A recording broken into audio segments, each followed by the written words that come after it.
Corepunk is a top-down third-person MMO that's set in a vast and seamless open world, and while vast, you're limited to only what is not covered by the fog of war. One step into the darkness could be the best decision you've ever made, or the most regrettable, and there's only one way to find out. Corepunk is set in the world of Paladin, an ancient world whose inhabitants have long since disappeared. After generations of decay, various factions from around the universe began to re-inhabit this former utopia, which is now a barren wasteland. In Quelat, you'll find 4 distinct factions: the Kadari, the Fadens, the Yawners, and the Alanians, each with their own unique history, culture, and technology. Now today we're asking the question, how do you decide on the hero? Picking a hero isn't as simple as deciding your class and simply picking the corresponding hero. All heroes come with 3 weapon specializations, and what this means is that 3 identical hero types can all play 3 completely different classes. You initially pick one of the specializations, but you can unlock and use all 3 when you meet the minimum requirements to unlock them. While there should be no detriment to picking one weapon specialization, it may be advantageous to pick a hero that has 2 to 3 weapon specs that you feel that you'll really enjoy playing. It's been a hot minute since all the hero details were released, so I've put together an overview of all these heroes available right now, and a summary of each of their specializations. This will help you decide on which hero suits your playstyle the most. I'm going to link the full breakdown of each hero in the info cards, so you can learn more about any hero that you're interested in a little more detail. My aim with all videos is to provide you with useful information that will help you get the absolute most out of Corepunk. I'll do this by creating video guides and by bringing you all the latest tips, tricks, and news for Corepunk. So if this is the kind of content that you're looking for, it may be worth subscribing to this channel. If you don't want to subscribe, that's absolutely fine. Just hit that like button instead, and then YouTube will show you my content when it feels it's the most relevant to you.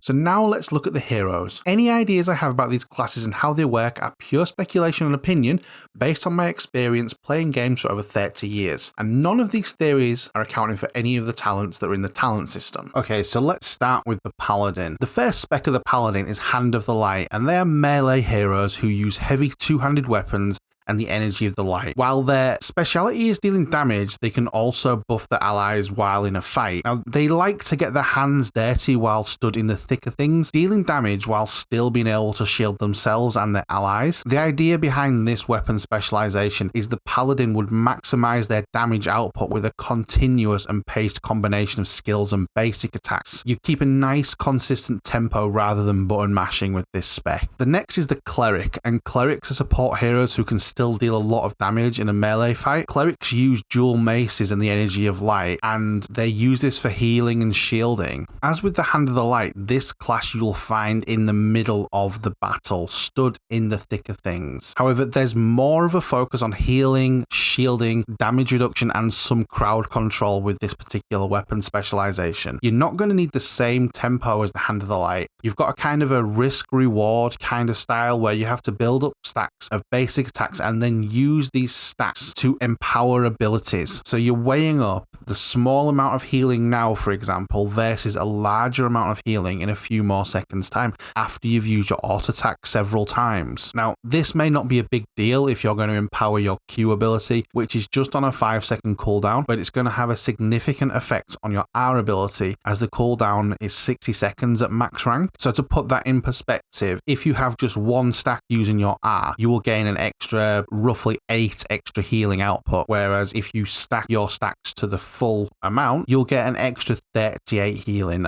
This is based on the R being at max level. Now, there's a downside that I can probably see to this, and that comes into PvP. There's a clear and obvious tell that you may be building up to using your ultimate, just given the fact that if you're holding off using any abilities and clearly building your stacks, then it may suggest that you're building up to using your ultimate, so just bear that in mind. The last specialization is the Crusader, and these are tanks who wield a shield and use a Morgenstern. Okay, so this class is by far and away the most group focused of all the specializations for the Paladin. They are a pure and unadulterated tank. This spec has taunts, stuns, stuns, slows, and displacement abilities. As with all the other Paladin specs, this one is designed so you're in the absolute dead center of the action. The pace of this spec I expect to be very slow, calm, and methodical. With a 15-second cooldown on the Q, you'll be able to control when the fight ends simply by dragging your opponent back into the fight should they flee. So this gives you a 2-second taunt, which coincidentally is the same duration that the W takes to charge to deliver a nice burst of damage. So in summary, the Paladin is a fantastic choice if you enjoy combat that's up close and personal while being able to sustain a large amount of damage, heal and buff your allies, and add a lot of control to the battle. Next we'll look at the champion. So the first weapon specialization is the Destroyer, and the Destroyers are melee heroes with a specialization in two-handed weapons. Now they're a highly mobile melee fighter who uses dashes and jumps to position themselves in a fight. The longer the Destroyer is in a fight, the more damage they'll output. This is achieved by self buffs and their passive building up to 10 stacks each time they attack or use an ability. The passive can then be activated to unleash an area effect whirlwind attack. The next specialization is the Ranger, and Rangers are heroes who use a bow and arrows. Rangers have a diverse kit, and like the Destroyer, their damage output increases over time. The Ranger can pin a target to the ground, fires volleys of arrows, and the Ranger has some trade-off mechanics such as stances. One stance is to reduce the armor of a target, and the other stance is to slow targets while dealing damage to multiple enemies, or the trade-off with the passive being able to maintain a high DPS or opting to inflict a large amount of burst damage. And the final spec is the Defender. Defenders are tanks who use their sword and shield in a melee fight. The Defender's tanking abilities are complemented by a kit of mobility, damaging skills, and crowd control abilities. Who doesn't like a pinball shield? This is a tank who benefits from danger and becomes stronger for every enemy in the immediate vicinity. Now in summary, the champion is a fantastic all-rounder and will suit players who enjoy a different playstyle depending on their mood or the need. This is a hero that will find a spot in most group content due to the flexibility of this role. So now on to the Bomber. The first spec is the Blast Medic. Blast Medics are ranged support heroes who use grenade launchers who can wield various explosives like hand grenades or bombs. The Blast Medic uses abilities that change depending on their target. They can attack or heal multiple targets, apply blinds or buffs. They can stun, shield, and even debuff. The Blast Medic is somewhat chaotic with a rolling passive that changes every few seconds. Their mobility and range allows for a very mischievous playstyle. The next spec is the Grenadier. Grenadiers are ranged heroes who use a plasma gun,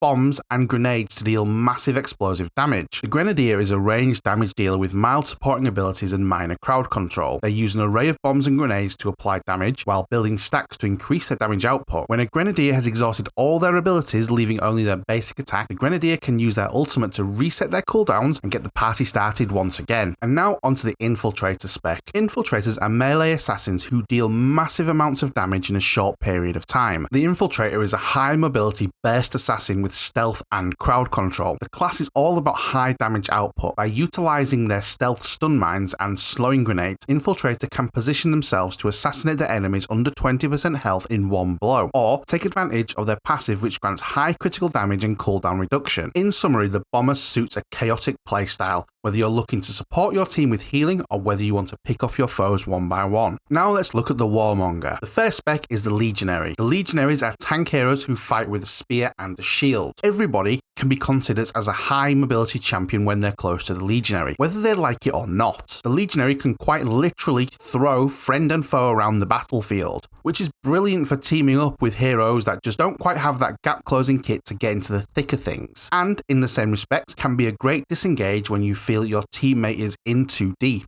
The Legionary can knock back the enemy with their shield, stun them, throw a spear at them, and force them to crawl right back to the Legionary with a taunt to start the whole cycle again. The Legionary can be an unstoppable and unkillable force who would go great in a group but would be able to hold their own solo. The next spec is the Commando. Commandos are ranged heroes, excellent minigun shooters. If you like the idea of a massive orc wielding a minigun, then look no further. The Commando is an interesting weapon specialization as it has no cooldown on its abilities. You have 4 ammo which can be reloaded using the special ability, and this takes 4 seconds. After that, you can use your ammo on what you want. If you want to walk around for 12 seconds continuously firing your minigun, then just go nuts. The commando is able to impair vision, slow down enemies, and reduce their armor. But what's more is you can mount your minigun to a tripod and improve each of your abilities, providing routes, increased critical damage, and increased critical strike. This isn't the most mobile of weapon specializations, but it'll be able to provide meaningful and continuous range damage. And finally, the Shaman. The Shamans are melee fighters coming from a kindred of orcs who can talk with the animal spirits and command the elements. If fist weapons are your thing, then meet the Shaman. The Shaman can leap into battle with a flurry of blows, reducing the armor and magic resistance of their enemy. The Shaman never plays alone when they have their wolf companion close. The Shaman is able to command the elements and summon a chain lightning attack which bounces 3 times, dealing magic damage. The Shaman's high DPS synergizes well with their companion, allowing for both damage output and self-healing. There's a small ecosystem of health transfer and damage output between the Shaman and their wolf companion. The Shaman feels like they can really hold their own in any situation, but would require a certain degree of skill to keep the perfect balance between master and companion. In summary, the Warmonger suits a player who likes to be able to take a few extra hits as well as being able to output a significant amount of damage. Now let's look at the Pain Reaper. So the first spec is the Pyromancer, and Pyromancers are ranged mages who can throw fireballs, create vortexes which pull their enemies toward their center, and can dash around the battle leaving trails of fire in their way. For the icing on the cake, the Pyromancer can call down a meteor to stun all enemies within the area. The more you push the Pyromancer, the more powerful they become, but with great power comes great cost. Fill the heat meter to 100% and you'll take magic damage on each cast. The next weapon specialization we have for the Pain Reaper is the Soul Eater. Soul Eaters are high mobility melee assassins with mild crowd control who fight with double crescent blades. The assassin will benefit from playing in a group due to their passive, dropping soul shards, cause damage to their enemies, and reducing the cooldown of their allies. I describe the damage output as sustained damage rather than burst damage, but the right balance of skills and positioning, you'll have the Soul Eater elegantly dancing around the battle, forcing your enemy to choose between damage mitigation and damage output. And finally, there's the Warlock. Warlocks are resilient mages who are highly skilled in damage over time curses, who has to walk a fine line when utilizing their own health pool as a resource for their spells. The Warlock will play a mid-range caster healer role who will drain health from their enemies and then transferring it to their allies. Playing as a Warlock, you'll find yourself keeping just out of arm's reach of the enemy, close enough to maintain your debuffs while just